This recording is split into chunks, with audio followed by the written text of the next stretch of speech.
liwat atong ginhuhulat, ang pagkatirirok sa naton pamilya, ang pagkaurusa santanan nga hinigugma.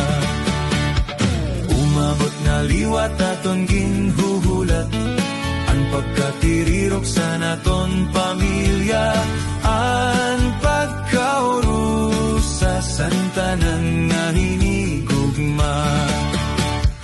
Ang hinirutan nga ngaran sa naton mga ginikanan, ang tulin nga aton namat, ang solitaryo san tinikanan.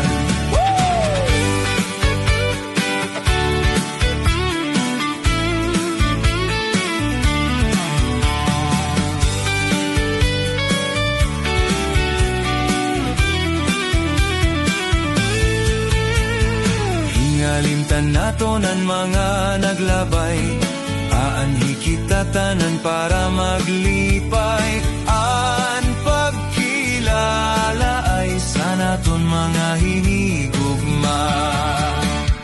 Ang hinirutan nga ngaran sa naton mga ginikanan, ang tulin na aton namat, ang solitaryo san pinikangan.